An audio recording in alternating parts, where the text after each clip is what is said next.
نحمده ونصلي على رسوله الكريم اما بعد فاعوذ بالله من الشيطان الرجيم بسم الله الرحمن الرحيم رب اشرح لي صدري ويسر لي امري واحلل عقدة من لساني يفقهوا قولي. ہماری گفتگو کا موضوع ہے ذکر الہی، اللہ کو یاد کرنا. اللہ تعالیٰ کو یاد کرنا خوبصورت ترین کاموں میں سے ایک کام ہے، بہترین عبادات میں سے ایک عبادت ہے. قرآن پاک میں اللہ تعالیٰ اس کے بارے میں فرماتے ہیں وَلَذِكْرُ اللَّهِ أَكْبَرُ، اور اللہ کا ذکر بہت بڑا کام ہے، بہت اچھا کام ہے.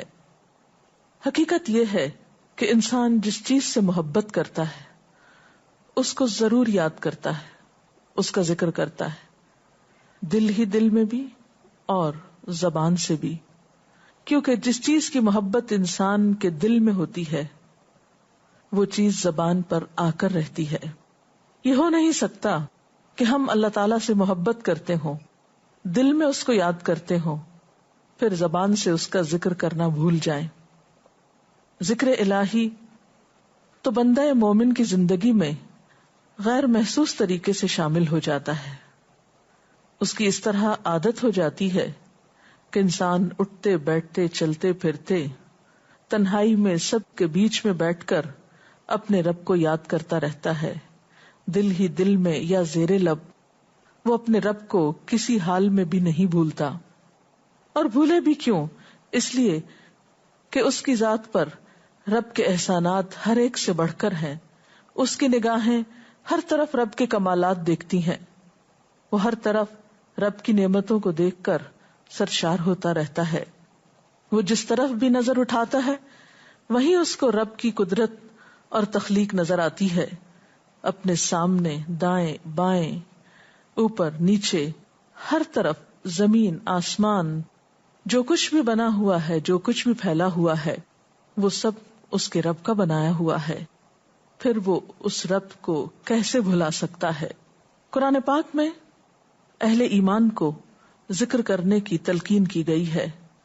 اللہ سبحانہ و تعالیٰ فرماتے ہیں فَاذْكُرُونِي أَذْكُرْكُمْ، تم مجھے یاد کرو، تم میرا ذکر کرو، میں تمہیں یاد کروں گا. ایک اور جگہ پر فرمایا وَاذْكُرْ رَبَّكَ فِي نَفْسِكَ تَضَرُّعًا وَخِيفَةً وَدُونَ الْجَهْرِ مِنَ الْقَوْلِ بِالْغُدُوِّ وَالْآصَالِ وَلَا تَكُن مِّنَ الْغَافِلِينَ، اور اپنے پروردگار کو دل ہی دل میں عاجزی اور خوف کے ساتھ اور آہستہ آواز سے صبح و شام یاد کرتے رہو اور دیکھنا غافل نہ ہونا. یعنی رب کی یاد سے کبھی بھی غفلت اختیار نہ کرنا. ایک اور جگہ پر فرمایا وَاذْكُرُوا اللَّهَ كَثِيرًا لَعَلَّكُمْ تُفْلِحُونَ، اور اللہ کا ذکر کرو کثرت کے ساتھ، بہت زیادہ. کیوں؟ لعلکم تفلحون، تاکہ تم فلاح پاؤ، کامیاب ہو جاؤ. اس سے پتہ چلتا ہے کہ اللہ تعالیٰ کو یاد کرنا کامیابی کی علامت ہے، اللہ کے ذکر میں کامیابی کی ضمانت ہے. مومن مردوں اور عورتوں کی صفت قرآن پاک میں یہی بیان کی گئی ہے کہ وہ بہت زیادہ اللہ کا ذکر کرنے والے ہوتے ہیں. سورۃ الاحزاب میں آتا ہے وَالذَّاكِرِينَ اللَّهَ كَثِيرًا وَالذَّاكِرَاتِ، اور اللہ کا ذکر کرنے والے مرد اور اللہ کا ذکر کرنے والی عورتیں جو کثرت سے اللہ کا ذکر کرتے ہیں. کثیرن اعد اللہ لہم مغفرۃ واجرا عظیما، اللہ نے ان کے لیے بخشش اور بہت بڑے اجر کا وعدہ کر رکھا ہے. اور پھر یہ کہ ذکر کرنے کے لیے کوئی خاص وقت مقرر نہیں، انسان ہر حال میں ذکر کر سکتا ہے، ہر وقت میں ذکر کر سکتا ہے. نبی صلی اللہ علیہ وسلم کے بارے میں آتا ہے کان یذکر اللہ فی کل احیانہ، آپ ہر وقت میں، یعنی ہر قسم کے وقت میں، دن میں یا رات میں، صبح میں یا شام میں اللہ کا ذکر کیا کرتے تھے. حدیث پاک میں آتا ہے، حضرت ابو موسیٰ اشعری سے روایت ہے مثل الذی یذکر ربہ والذی لا یذکرہ مثل الحی والمیت، رواہ البخاری. آپ صلی اللہ علیہ وسلم نے فرمایا اس شخص کی مثال جو اپنے رب کا ذکر کرتا ہے زندہ انسان کی طرح ہے، اور اس کی مثال جو اپنے رب کا ذکر نہیں کرتا مردہ شخص کی طرح ہے. گویا ذکر کرنے والا اور نہ کرنے والا ان دونوں کے درمیان اتنا ہی فرق ہے جتنا ایک زندہ اور مردہ انسان میں فرق ہوتا ہے. اور یہ فرق کتنا بڑا ہے. یعنی انسان تو وہی ہوتا ہے، لیکن زندہ انسان میں اور مردہ انسان میں زندگی اور موت کا فرق ہے. بالکل اسی طرح جو شخص اپنے رب کو یاد کرتا ہے، اس کا ذکر کرتا ہے، اس کے اندر ایک زندگی ہے، اس کے اندر ایک خاص خوشی ہوتی، اطمینان ہوتا ہے. اور وہ جو نہیں کرتا اس کا دل مردہ ہوتا ہے، اس کے اندر زندگی کی کوئی امنگ نہیں ہوتی. ایک اور حدیث میں آتا ہے، نبی صلی اللہ علیہ وسلم نے فرمایا، اللہ تعالیٰ فرماتا ہے میں اپنے بندے کے خیال کے مطابق ہوتا ہوں یا خیال کے ساتھ ہوتا ہوں. جو خیال وہ میرے بارے میں رکھتا ہے میں اسی کے مطابق اس کے ساتھ معاملہ کرتا ہوں، اور میں اس کے ساتھ ہوتا ہوں جب وہ مجھے یاد کرتا ہے. گویا ذکر کرنے والے اللہ کی مدد کے مستحق ہوتے ہیں. یعنی اللہ ایسے بندوں کے ساتھ ہوتا ہے جو ذکر کرتے رہتے ہیں. اگر وہ مجھ کو اپنے دل میں یاد کرتا ہے تو میں بھی اس کو اپنے دل میں یاد کرتا ہوں، اور اگر وہ مجھے کسی جماعت میں بیٹھ کے یعنی کسی گروپ میں یعنی پبلک میں بیٹھ کے یاد کرتا ہے تو میں اس کو اس سے بہتر جماعت میں یاد کرتا ہوں، یعنی فرشتوں کی جماعت میں یاد کرتا ہوں. تو گویا فاذکرونی اذکرکم، تم مجھے یاد رکھو میں تمہیں یاد رکھوں گا. تو جو شخص بھی یہ چاہتا ہو کہ اللہ تعالیٰ اس کو یاد رکھے، اس کی مشکل میں اس کی مدد کرے، تو اس کے لیے کیا ضروری ہے کہ پھر وہ ذکر کرتا رہے.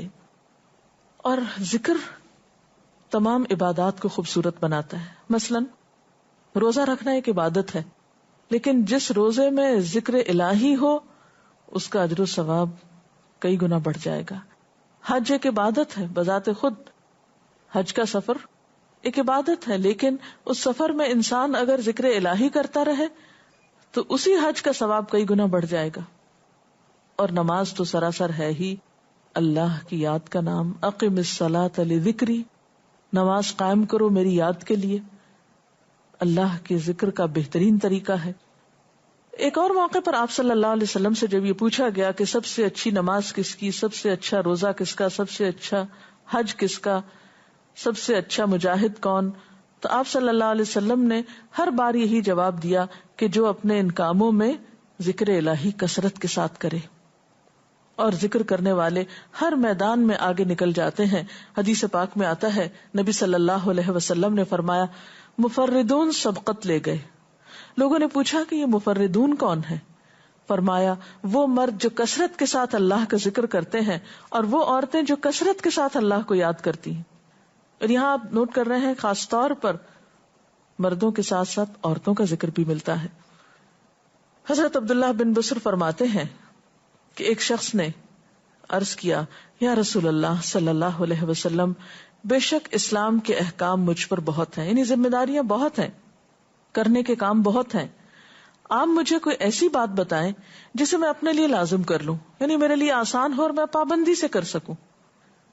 تو آپ صلی اللہ علیہ وسلم نے فرمایا لا یزال لسانک رطبا من ذکر اللہ، کہ ایک چیز پابندی سے پکڑ لو، اور وہ کیا کہ تیری زبان ہمیشہ اللہ کے ذکر سے تر رہے، ہر دم اللہ کو یاد کرتے رہو. اور یہ حقیقت ہے کہ انسان کوئی بھی کام کر رہا ہو، مثلا خواتین کھانا پکا رہی ہیں، گھر صاف کر رہی ہیں، واک کر رہی ہیں، کوئی بھی کام کر رہی ہیں اس طرح کا، تو اس میں ساتھ ساتھ اللہ کی یاد کرتی رہیں. سبحان اللہ، الحمدللہ، اللہ اکبر، استغفر اللہ، لا الہ الا اللہ، ان اذکار کا ورد کرتے رہیں، تو اس میں کام بھی ہوتا رہے گا اور اس کے ساتھ ساتھ اللہ کی یاد بھی ہوتی رہے گی. خصوصی طور پر 2 کلمات ایسے ہیں جن کے بارے میں بہترین اجر کی خوشخبری سنائی گئی. آپ صلی اللہ علیہ وسلم نے فرمایا کلمتان، 2 کلمات ایسے ہیں خفیفتان علی اللسان، جو زبان پہ بہت ہلکے ہیں، یعنی پڑھنے میں کچھ مشکل نہیں. ثقیلتان فی المیزان، میزان میں بہت بھاری ہیں. حبیبتان الی الرحمن، رحمان کو بہت محبوب ہیں، اور وہ کیا ہیں؟ سبحان اللہ و بحمدہ، سبحان اللہ العظیم. چلتے پھرتے، اٹھتے بیٹھتے، کام کاج کرتے، تسبیح پڑھتے رہنا، ذکر کرتے رہنا انسان کے دل کو جہاں اطمینان بخشتا ہے وہاں اس کے کام کو آسان بھی کر دیتا ہے اور اللہ کی مدد بھی ساتھ ہوتی ہے. اور قرآن پاک میں ایسے لوگوں کے لیے خوشخبری ہے، الا بذکر اللہ تطمئن القلوب، سنو اللہ کے ذکر سے دلوں کو اطمینان ہوتا ہے. اور ویسے بھی میزان میں بہت بھاری نیکی ہے. ایک حدیث میں آتا ہے کہ رسول اللہ صلی اللہ علیہ وسلم نے لوگوں سے پوچھا، کیا میں تمہیں نہ بتاؤں کہ تمہارے اعمال میں سب سے اچھا عمل، سب سے پاکیزہ اور تمہارے درجات کو سب سے زیادہ بڑھانے والا، اور جو تمہارے لیے سونے چاندی کے خرچ کرنے سے زیادہ بہتر ہو، اور اس سے بھی بہتر ہو کہ تم اپنے دشمنوں سے ملو، ان کی گردنیں تم مارو اور وہ تمہاری گردنیں مارے، تو کیا ایسا عمل نہ تمہیں بتاؤں؟ صحابہ نے عرض کیا، ضرور یا رسول اللہ صلی اللہ علیہ وسلم، ہمیں ایسا عمل بتائیے. تو آپ نے فرمایا وہ اللہ کا ذکر ہے، یعنی تمام اعمال میں وہ سبقت لے جاتا ہے. اسی طرح ایک اور حدیث میں ہے، رسول اللہ صلی اللہ علیہ وسلم نے فرمایا کہ جب بھی کچھ لوگ بیٹھتے ہیں اور وہ اللہ کا ذکر کرتے ہیں، یعنی کسی مجلس میں اکٹھے ہو کر بیٹھتے ہیں، تو اللہ کی رحمت ان کو ڈھانپ لیتی ہے، ان پر سکینت نازل ہوتی ہے. اللہ تعالیٰ ان کا اپنے ہاں ذکر کرتے ہیں. گویا اکیلے بھی ذکر کیا جا سکتا ہے اور کسی مجلس میں اکٹھے بیٹھ کر بھی. پھر اسی طرح صبح و شام بھی، جیسا کہ قرآن پاک میں آتا ہے، وَسَبِّحْ بِحَمْدِ رَبِّكَ قَبْلَ طُلُوعِ الشَّمْسِ وَقَبْلَ غُرُوبِهَا، اپنے رب کی تسبیح بیان کرو سورج نکلنے سے پہلے اور اس کے غروب ہونے سے پہلے. ایک اور جگہ پر آتا ہے وَسَبِّحْ بِحَمْدِ رَبِّكَ بِالْعَشِيِّ وَالْإِبْكَارِ، اپنے رب کی حمد و ثنا بیان کرو عشی کے وقت یعنی عصر کے وقت، والابکار اور صبح کے وقت. عشی کا لفظ جو ہے یہ زوال شمس سے غروب شمس کے درمیانی وقت کو کہتے ہیں. پھر اسی طرح انبیاء علیہ السلام کے بارے میں ہم دیکھتے ہیں، حضرت داؤد علیہ السلام بہت خوبصورت آواز سے، بہت خوبصورت انداز میں اللہ تعالیٰ کا ذکر کیا کرتے تھے. حدیث میں آتا ہے کہ اکثروا ذکر اللہ حتی یقولوا مجنون، اللہ کا اتنا ذکر کرو کہ لوگ کہیں یہ مجنون شخص ہے، اس کو کچھ ہو گیا ہے. اور حقیقت میں اللہ کا ذکر کرنے والے مجنون نہیں ہوتے، کیونکہ وہ ایک بہت بڑے نفع کا سودا کر رہے ہوتے ہیں. لوگوں کی نگاہوں میں ہو سکتا ہے کہ وہ بہت ان کے پسندیدہ نہ ہوں، لیکن اللہ کے محبوب ہوتے ہیں. نبی صلی اللہ علیہ وسلم نے ایسے لوگوں کے بارے میں بہت خوشخبریاں دی ہیں. اور سب سے بڑی خوشخبری کیا ہے کہ خود اللہ تعالیٰ کا تقرب انسان کو حاصل ہوتا ہے، انسان کے گناہوں کا کفارہ ہوتا رہتا ہے. اور بعض اذکار جو بظاہر تو بہت معمولی نظر آتے ہیں، لیکن ان کا اجر و ثواب اتنا ہے کہ انسان حیران ہوتا ہے کہ اتنے کم کلمات کے بدلے اتنا بڑا ثواب. جیسے نبی صلی اللہ علیہ وسلم نے فرمایا کہ الحمدللہ کہنا میزان کو بھر دیتا ہے. اب الحمدللہ دو لفظ ہیں، لیکن جو شخص دل سے اس کو ادا کرتا ہے تملا المیزان، میزان بھر جاتا ہے اس سے. سبحان اللہ، الحمدللہ کے کلمات آسمان اور زمین کے درمیان کو پر کر دیتے ہیں. اتنا اجر و ثواب ہے ان چھوٹے چھوٹے کلمات کا بھی، لیکن اکثر شیطان ہمیں ان سے غافل رکھتا ہے. تو ضرورت اس بات کی ہے کہ ہم کثرت کے ساتھ اللہ کو یاد کرنے والے ہوں، تاکہ ہمارے دین و دنیا کے کام سنور جائیں اور آخرت میں اللہ کے محبوب اور مقرب بندوں میں ہمارا شمار ہو. اگر اس سلسلے میں آپ کے ذہن میں کوئی سوال ہے تو آپ کر سکتے ہیں.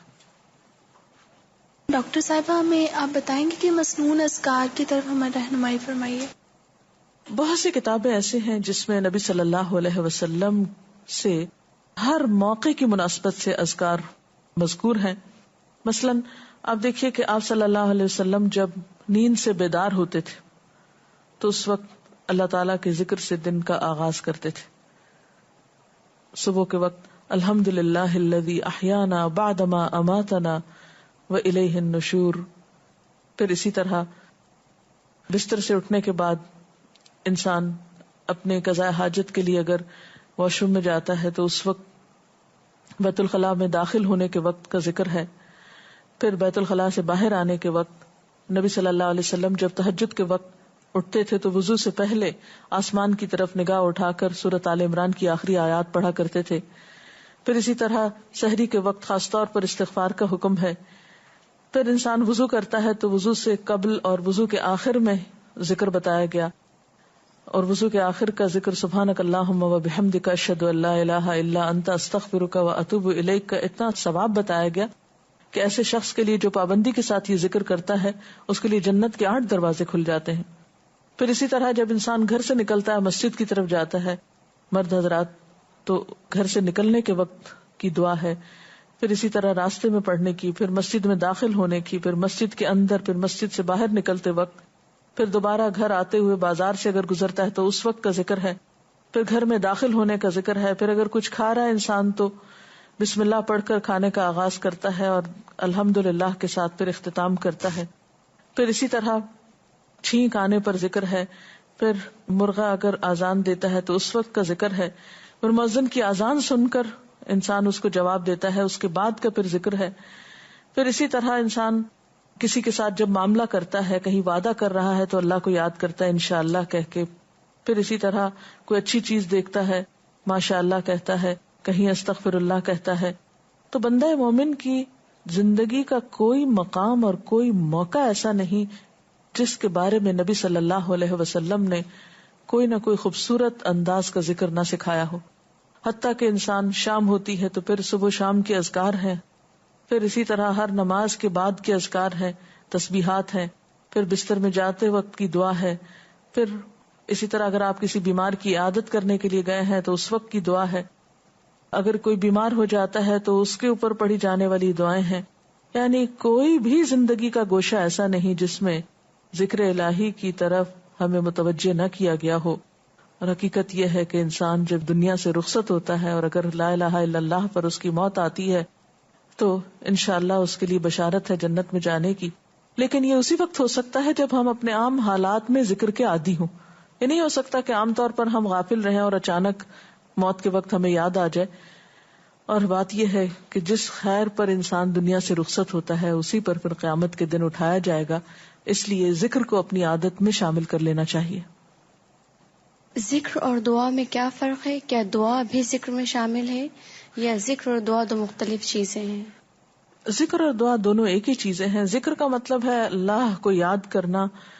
بعض اوقات انسان صرف دل میں یاد کرتا ہے, زبان سے نہیں بھی دہراتا تو وہ بھی ذکر شمار ہوتا ہے. بعض اوقات انسان کوئی مسنون کلمات کہتا ہے, بعض اوقات اللہ تعالیٰ کی تعریف اپنی زبان میں بیان کرنا, یہ بھی ایک طرح سے ذکر کرنا ہوتا ہے.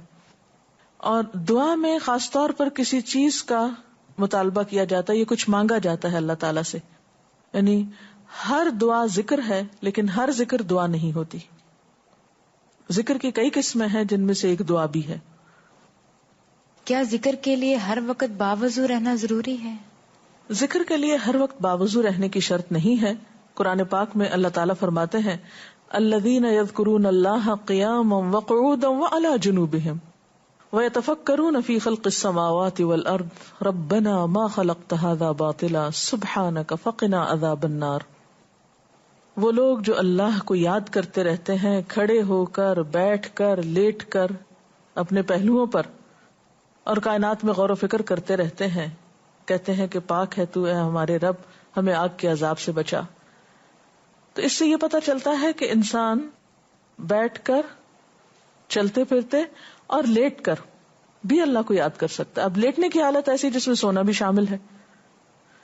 تو سوتے ہوئے اگر انسان ڈر جائے یا کوئی برا خواب ہے تو اس وقت بھی مسنون ذکر موجود ہے. یعنی اس وقت بھی نبی صلی اللہ علیہ وسلم نے دعا مانگنے کا طریقہ بتایا کہ اب کیا پڑھو, تاکہ تم اس خواب کے خوف سے, اگر کوئی ناپسندیدہ خواب ہے تو اس سے باہر آ جاؤ. تو اب آپ دیکھیں کہ سو کر تو وضو باقی نہیں رہتا, اور اگر اللہ کی یاد کے ساتھ ہر وقت باوضو ہونے کی شرط ہوتی تو پھر تو شاید ہی کوئی ذکر کر سکتا ہر وقت, کیونکہ ایک مشکل کام ہے. وضو نماز کے لیے شرط ہے. نماز وضو کے بغیر نہیں ہوتی, لیکن ذکر آپ وضو کے بغیر کر سکتے ہیں, اور اس میں درود شریف بھی شامل ہے, آیت کریمہ بھی شامل ہے. ہاں افضل ہے اگر آپ کو توفیق اللہ نے دی کہ آپ وضو کے ساتھ ہیں اور وضو کے ساتھ ذکر کریں, لیکن اگر باوضو نہیں ہے تو ذکر سے آپ کو کوئی چیز روک نہیں سکتی, الا یہ کہ آپ بیت الخلاء میں ہیں, اس وقت ذکر نہیں کرنا چاہیے. ادروائز آپ عام روٹین کے نارمل کاموں میں اللہ تعالیٰ کو یاد کر سکتے ہیں, خواہ وضو سے ہوں یا بغیر وضو کے ہوں. قرآن پاک جو ہم پڑھ رہے ہوتے ہیں تو کیا ضروری ہے کہ ہم بہت پراپرلی بیٹھ کر پڑھیں, یا ہم ٹیک لگا کے, یا ہم اپنے بستر پہ بھی پڑھ سکتے ہیں؟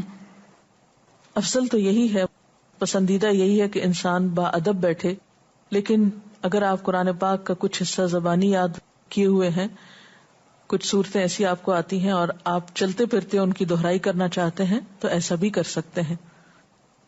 اجتماعی ذکر کی کیا کیا صورتیں ہو سکتی ہیں؟ اجتماعی ذکر میں قرآن پاک کا پڑھنا، پڑھانا، سیکھنا، سکھانا، اس کو یاد کرنا، یہ تمام چیزیں آتی ہیں۔ وآخر دعوانا ان الحمد للہ رب العالمین، سبحانک اللہم وبحمدک، نشہد ان لا الہ الا انت، نستغفرک ونتوب الیک، والسلام علیکم ورحمۃ اللہ وبرکاتہ۔